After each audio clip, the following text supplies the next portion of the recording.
বৈষম্য বিরোধী ছাত্র আন্দোলন চলাকালে নারায়ণগঞ্জের সোনারগাঁ উপজেলার কাঁচপুরে রুহুল আমিন নামে এক ব্যক্তিকে গুলি করে পঙ্গু করার ঘটনায় মামলা হয়েছে। সোনারগাঁ থানায় রুহুল আমিন নিজেই বাদী হয়ে সোমবার সকালে মামলাটি করেন। এতে সাবেক প্রধানমন্ত্রী শেখ হাসিনা, অভিনেত্রী অরুণা বিশ্বাস ও রোকেয়া প্রাচী সহ ১৯৭ জনের নাম উল্লেখ করা হয়েছে। মামলার বাদী রুহুল আমিন উপজেলার সোনারগাঁও ইউনিয়নের লাদুরচর গ্রামের বাসিন্দা। রুহুল আমিন মামলার এজাহারে উল্লেখ করেছেন, আসামিরা পরস্পর যোগসাজশে গত ২০ জুলাই সোনারগাঁয়ের কাঁচপুরে বৈষম্য বিরোধী ছাত্র আন্দোলন চলাকালে তাকে গুলি করে আহত করে। এ কারণে তিনি বর্তমানে পঙ্গু অবস্থায় রয়েছেন।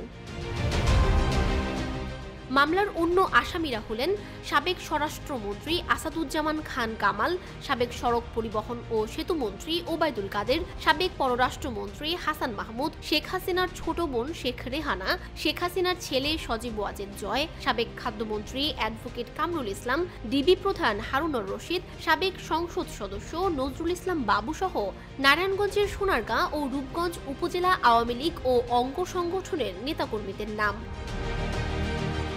সোনারগাঁ থানার ভারপ্রাপ্ত কর্মকর্তা এম.এ. আব্দুল বারী মামলার বিষয়টি নিশ্চিত করে বলেন, ঘটনাটি তদন্ত করে আইনগত ব্যবস্থা নেওয়া হবে।